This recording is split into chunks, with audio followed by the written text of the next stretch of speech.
Hello students, हमने male reproductive part और female reproductive part के बारे में पढ़ा था। आज हम इंटरनल स्ट्रक्चर ऑफ ओवरी के बारे में पढ़ रहे हैं।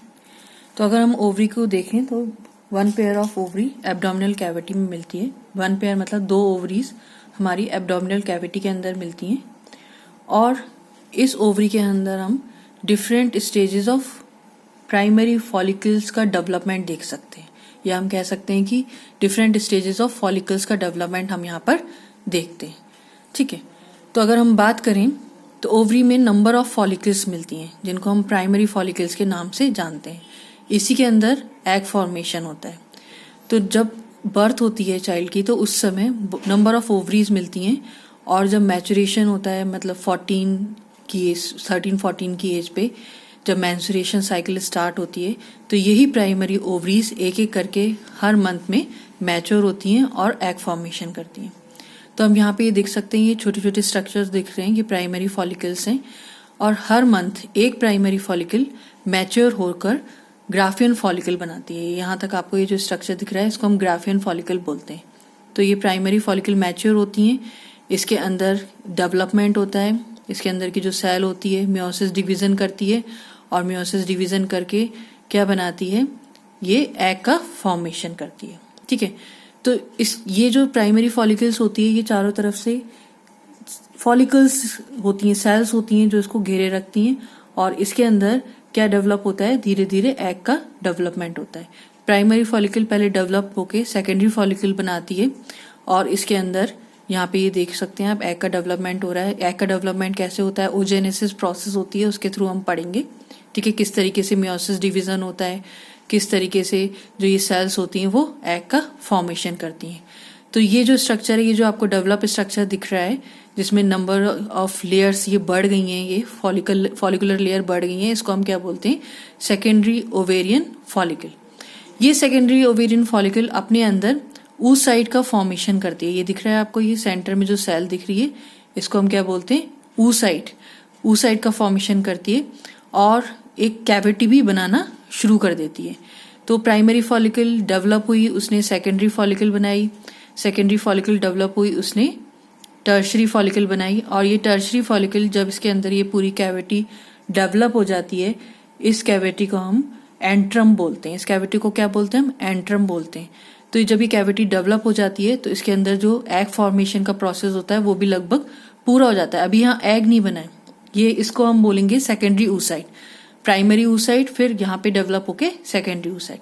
तो प्राइमरी ओवेरियन फॉलिकल्स डेवलप हुई, उन्होंने सेकेंडरी ओवेरियन फॉलिकल्स बनाई, सेकेंडरी ओवेरियन फॉलिकल्स डेवलप हुई, उनके अंदर कुछ चेंजेस आए, कैविटी फॉर्मेशन हुआ, oocyte फॉर्मेशन हुआ, यहाँ पे मियोसिस डिवीजन चल रहा है यहाँ पर, और ये oocyte पहले प्राइमरी oocyte बनाएगा फिर सेकेंडरी oocyte बनाएगा, तो उसमें कैविटी फॉर्मेशन होगा, इसको हम क्या बोलेंगे, टर्शरी ओवेरियन फॉलिकल। उसके बाद जो टर्शरी ओवेरियन फॉलिकल होती है ये डेवलप होके क्या बनाती है, ग्राफियन फॉलिकल में कन्वर्ट हो जाती है।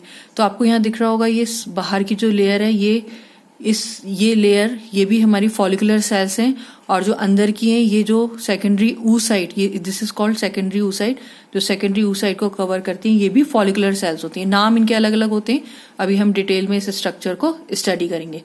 तो हमारी ओवरी के अंदर नंबर ऑफ प्राइमरी फॉलिकल्स हैं। ठीक है, बर्थ के टाइम तक बन जाती हैं, वो काफ़ी 1000 नंबर्स में बनती हैं, मैच्योर होते होते उनका नंबर कम हो जाता है और हर मंथ सिर्फ एक प्राइमरी फॉलिकल डेवलप होके एग रिलीज करने का काम करती है। प्राइमरी फॉलिकल सेकेंडरी फॉलिकल में कन्वर्ट होती है, फिर सेकेंडरी फॉलिकल टर्शरी फॉलिकल में कन्वर्ट होती है और टर्शरी फॉलिकल लास्ट में ग्राफियन फॉलिकल बनाती है। ग्राफियन फॉलिकल के अंदर ही एग फॉर्मेशन या हम कह सकते हैं सेकेंडरी oocyte फॉर्मेशन होता है। ये ग्राफियन फॉलिकल जब मैच्योर हो जाती है तो ये क्या करती है, अपने को रप्चर कर लेती है और एग को रिलीज कर देती है ओवरी से। इस प्रोसेस को हम क्या बोलते हैं, ओव्यूलेशन बोलते हैं। क्या बोलते हैं हम इसको, ओव्यूलेशन बोलते हैं। तो ये अभी एग रिलीज नहीं हुआ है, ये हमारा सेकेंडरी oocyte रिलीज हुआ है। ये एग तब बनेगा जब स्पर्म इसको फर्टिलाइज करेगा, फिर इसके बाद इसमें फाइनल प्रोसेस होती है डिवीजन की, और ये किस में कन्वर्ट होता है, एग फॉर्मेशन होता है। ये बात आपको क्लियर है? हम आगे इसमें पढ़ेंगे oogenesis प्रोसेस में, तो ये और क्लियर हो जाएगा। अभी आपको ये स्ट्रक्चर ध्यान में रखने हैं कि ओवरी में किस तरीके से फॉलिकल्स का डेवलपमेंट होता है। तो प्राइमरी फॉलिकल से सेकेंडरी फॉलिकल, सेकेंडरी से टर्शियरी फॉलिकल, और इस फॉलिकल्स के अंदर किसका फॉर्मेशन हो रहा है, oocyte का फॉर्मेशन हो रहा है। और फाइनली जब ये सेकेंडरी oocyte बन जाती है, ये जो स्ट्रक्चर है इसको हम ग्राफियन फॉलिकल कहते हैं, ये बाहर जाके रप्चर हो जाती है। रप्चर होने का प्रोसेस क्या कहलाता है, ओव्यूलेशन कहलाता है। इसके बाद अगर हम देखेंगे तो ये जो फॉलिकुलर स्ट्रक्चर अंदर रह जाता है ओवरी का, ये कन्वर्ट होता है और कन्वर्ट होकर कॉर्पस ल्यूटियम में बदल जाता है। ये आपको स्ट्रक्चर दिख रहा होगा, ये कॉर्पस ल्यूटियम में बदल जाता है। ये कॉर्पस ल्यूटियम एक टेम्परेरी एंडोक्राइन ग्लैंड का काम करती है। किसका काम करती है, टेम्परेरी एंडोक्राइन ग्लैंड का काम करती है। इसका काम होता है प्रोजेस्टेरॉन सिक्रेशन करना। अगर ये सेकेंडरी oocyte जाकर फर्टिलाइज होगा तो ये कॉर्पस ल्यूटियम पूरे 9 मंथ रहेगा और क्या करेगा, ये प्रोजेस्टेरॉन का सिक्रेशन करेगा। अगर एग फर्टिलाइज नहीं हो रहा तो ये कॉर्पस ल्यूटियम भी डीजनरेट हो जाता है कुछ टाइम बाद, और किस में बदल जाता है, कॉर्पस एल्बिकेंस में बदल जाता है। किस में बदल जाता है, कॉर्पस एल्बिकेंस में बदल जाता है। तो ये तो ओवरी का इंटरनल स्ट्रक्चर था। अब थोड़ा सा इसका और ओवरऑल स्ट्रक्चर एक बार हम देख लेते हैं। जो आपको ये बाहर लेयर दिख रही है, क्लियर नहीं हो रही, लेकिन सबसे जो बाहर की लेयर होती है ओवरी की, हम उसको क्या बोलते हैं, जर्मिनल एपिथीलियम। एपिथीलियल सेल्स होती हैं, ये हम डिफरेंट टाइप्स ऑफ सेल्स के बारे में पढ़ चुके हैं। तो ये कैसी सेल्स हैं, ये एपिथीलियल सेल्स हैं, इनको हम जर्मिनल एपिथीलियम बोलते हैं। और इसके अंदर एक छोटी पतली लेयर मिलती है इसके जस्ट जर्मिनल एपिथीलियम के बाद, उसको हम बोलते हैं ट्यूनिका एल्ब्यूजिना। मैं दोबारा रिपीट कर रही हूँ, उसको बोलते हैं हम ट्यूनिका एल्ब्यूजिना। सबसे बाहर की लेयर, ये आपको नाम दिख रहा होगा यहाँ पे, इसको सबसे बाहर की लेयर को बोलते हैं जर्मिनल एपिथीलियम, और उसके अंदर एक पतली लेयर होती है, उसको बोलते हैं ट्यूनिका एल्ब्यूजिना। ये कैसी होती है, प्रोटेक्टिव इन नेचर होती है, ये प्रोटेक्शन का काम करती है। क्लियर? और जो ओवरी का ये आउटर स्ट्रक्चर होता है, आउटर बाहर का, ये इधर की साइड का स्ट्रक्चर अगर हम देखेंगे तो इसको हम बोलते हैं कॉर्टेक्स रीजन। और जो मिडिल का रीजन होता है इधर, जहाँ ब्लड वेसल्स होंगी और कनेक्टिव टिश्यूज होते हैं, उसको हम बोलते हैं मेडुलर रीजन। तो बाहर का हमारा ये कॉर्टेक्स रीजन है, और अंदर का जो ब्लड वेसल्स रिच होता है, बहुत सारी ब्लड वेसल्स इसके अंदर मिलती हैं, और यहीं पर फॉलिकल्स का ज़्यादा डेवलपमेंट होता है, इसको हम बोलते हैं मेडुलर रीजन।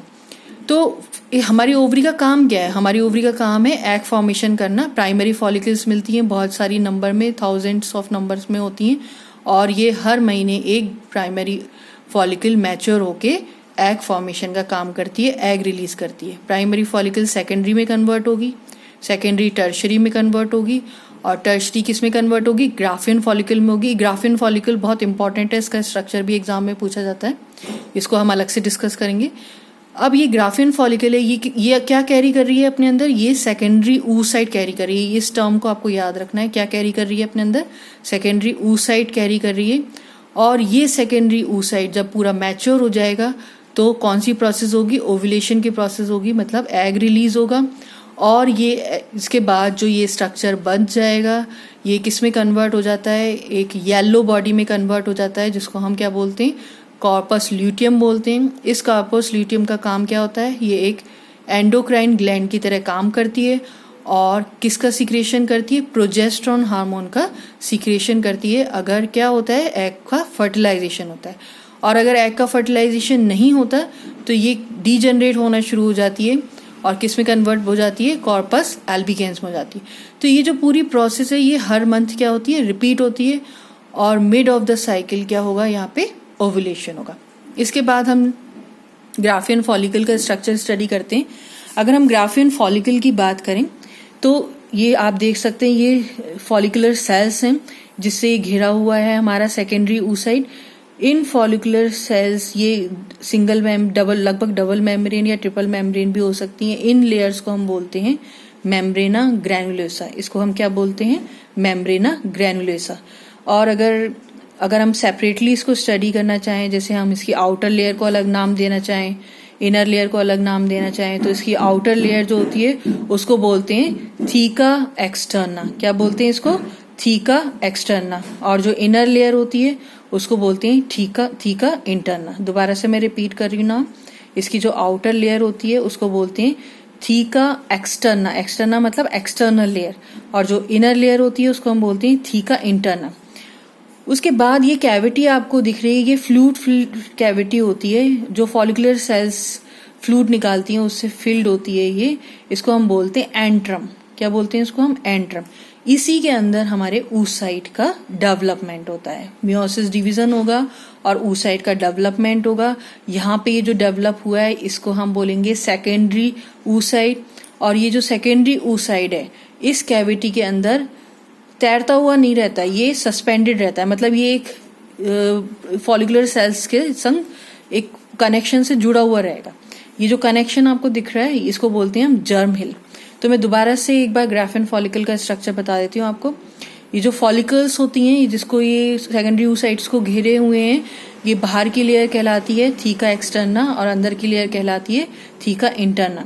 इसमें कैविटी फॉर्मेशन होता है जो फ्लूइड फिल्ड होती है, फ्लूइड भरा हुआ होता है इसमें, इसको हम इस कैविटी को बोलते हैं एंट्रम, और इसके अंदर ही सेकेंडरी oocyte का डेवलपमेंट होता है।